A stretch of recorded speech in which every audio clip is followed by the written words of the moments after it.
Jumpa lagi Scan bersama Bung Firdaus Ilyas. Ya, tetap bersama Bu Meldi Rendra juga di sebelah sana. Gimana, Bu? Ya, ini Prabowo harus menyelamatkan negara ini, Bung Firdaus, sebagai seorang kakek, bapak, saudara, pejuang Republik ini demokrasi kita di ujung tanduk ya. Salah satu caranya Prabowo menyelamatkan, dia tidak akan milih Gibran gitu. Dan kedua juga Pak Jokowi kalau masih ada gitu ya, rasa cinta tanah airnya terhadap Republik ini atau ingin menyelamatkan demokrasi kita, dia juga harus bersikap sama. Gibran nggak dilepas ke Prabowo. Nah, dalam konstelasi ini, konstelasi bawang merah, bawang putih ini, Bung Firdaus, apa yang terjadi? Ini hari ini kita ulas. Pasca MK memberikan peluang bahwa ya pemimpin daerah atau pejabat daerah elected official gitu ya, baik Ya, di legislatif ataupun juga di pemerintahan termasuk DPD yang berusia di bawah 40 tahun tetapi pernah menjabat atau sedang menjabat itu bisa menjadi capres cawapres, maka orang mengatakan ini merupakan peluang besar bagi Gibran untuk maju menjadi cawapres yang selama ini banyak digadang-gadang pada kubu Prabowo Subianto. Tetapi kalau kita lihat dari sisi semangat konstitusi, semangat keadilan gitu, walaupun keputusan MK kemarin itu sangat menyakitkan kita gitu ya, tapi kita masih berharap ada secercah negarawan yang dimiliki baik oleh Pak Jokowi ataupun juga Pak Prabowo Subianto atau pasangan capres yang lain tidak mencederai keinginan atau keadilan yang dirasakan oleh publik. Nah, kalau kita lihat seperti itu, maka mau tidak mau gitu kalau kita mengatakan kira-kira siapa yang nanti akan diusung oleh Prabowo Subianto menjadi cawapresnya, Bu Meldi. Walaupun selama ini yang banyak digadang-gadang adalah Gibran, putra tertua dari Jokowi yang dikatakan memiliki efek elektoral yang tinggi bagi kemenangan siapapun yang akan mengusungnya begitu. Tapi kalau kita lihat dalam semangat membangun demokrasi, membangun budaya bersih, tentu pasca keputusan MK ini harus dipertimbangkan lagi. Apakah yang dipertimbangkan itu hanya untuk kepentingan sesaat agar terpilih menjadi Presiden Republik Indonesia, atau juga kita ingin menetapkan membangun sedikit budaya demokrasi, meninggalkan sedikit legacy yang membuat budaya demokrasi itu semakin sehat. Dan itu yang menurut saya wajib kita diskusikan, kita bahas pada sesi ini, Bu Meldi. ya sebenarnya pilihan-pilihan itu sangat-sangat tergantung dengan Prabowo, juga dengan dengan koalisinya, koalisi Indonesia Maju gitu ya. Ini koalisi Indonesia Maju tentunya tidak mengutamakan asal menang saja, Bung Firdaus, tapi demokrasi harus diselamatkan. Nah, dia bisa mengambil dua irisan yang penting, dia juga menang, demokrasi juga selamat gitu ya. Nah, ini bagaimana koalisi Indonesia Maju ini mengambil pilihan-pilihan politik ini secara rasional, Bung Firdaus. Misalnya Golkar ya, ada PAN di situ, ada PSI di situ. Nah, yang paling luar biasa ada Demokrat dengan Pak SBY-nya Bung Firdaus ya. Pak SBY sebagai Demokrat sejati ini bisa memberikan usulan-usulan apa yang terbaik yang harus dilakukan oleh koalisi Indonesia Maju, Bung Firdaus. Iya betul. Jadi kalau kita lihat sekarang ini ibarat si malakama, ya ini sebenarnya bukan si malakama kalau saya katakan gitu ya. Artinya satu diambil yang lain mati. Kita bisa melakukan menyelamatkan dua-duanya seperti yang Bu Mel dikatakan tadi. Paling tidak dalam sisi atau persepsi seorang Prabowo, artinya tetap bisa menjaga kemungkinan terpilih, tetapi di sisi lain juga tidak menghancurkan bibit-bibit demokrasi, bibit-bibit etika politik, bibit-bibit keadilan publik begitu. Nah, kalau kita lihat dari komposisi pendukung koalisi Prabowo, tentu kan banyak, ada Golkar, ada PAN, ada segala macam begitu ya. Dan kita harapkan ada kebijaksanaan yang muncul di sana setelah melihat perkembangan situasi dalam beberapa menit-menit terakhir atau jam-jam terakhir ini, Bung Nadi. Begitu.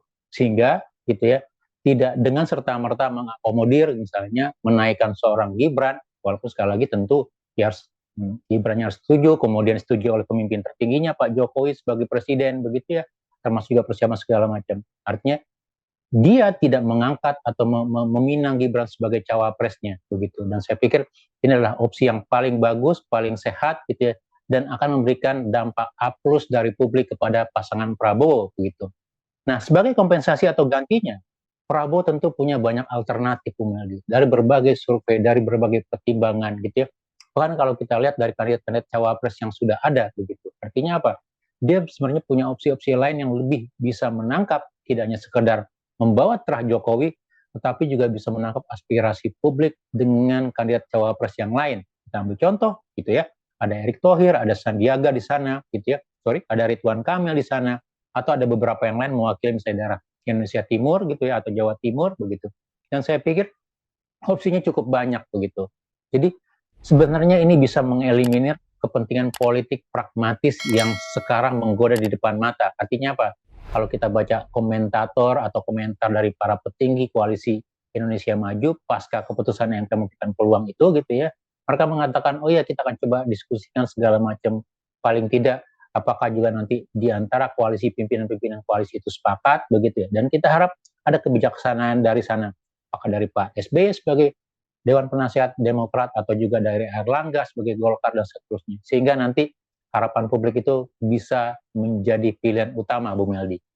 Ya, juga desak-desakan dari civil society, juga termasuk Bu Megawati, Bung Firdaus. Ini Bu Megawati bisa memberikan ancaman-ancaman yang keras gitu terhadap Jokowi dan Gibran sebagai anggota PDIP gitu ya, untuk melakukan ya kita harus support demokrasi ya, walaupun MK telah memutuskan, tapi ketika politik dinasti ini terjadi, ini tidak ada sesuatu yang tidak elok di negeri ini, dan itu bisa ditangkal dengan si subjeknya, orangnya Jokowi dan Gibrannya sendiri yang tidak mau masuk di situ, Bung Firdaus. Nah, dengan cara begitu, tentunya demokrasi terselamatkan dan proses pemilu akan berjalan dengan baik dan martabat Indonesia di depan warga dunia di negara-negara yang ada di dunia ini terselamatkan juga, bahwa Indonesia masih menjadi sebuah negara demokrasi,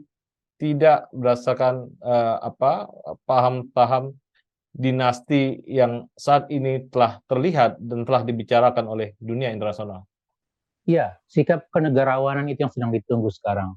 Entah itu dari Prabowo, Jokowi, atau Gibran. Dari sisi Jokowi, saya pikir ya, apakah dalam sisa selang waktu ya setahun kurang lebih yang tersisa dalam jabatan Pak Jokowi, dia juga akan menegaskan bahwa memang dari awal, ya kalau kita katakan dalam 9 tahun awal gitu ya, masih ada pro dan kontra, tapi apakah memang nanti akan diakhiri dengan cap sebagai pendorong pembuat demokrasi yang mengalami kemunduran atau mendorong politik dinasti.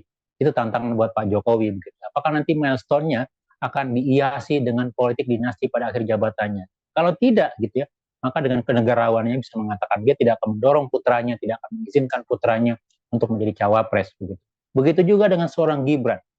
Kalau Anda ingin menjadi politisi tulen gitu ya, Anda masih punya banyak waktu di Solo mengembangkan diri, menempa diri gitu ya, membangun asa, keterampilan, kemudian juga keberpihakan dan segala macam. Mumpung masih muda begitu.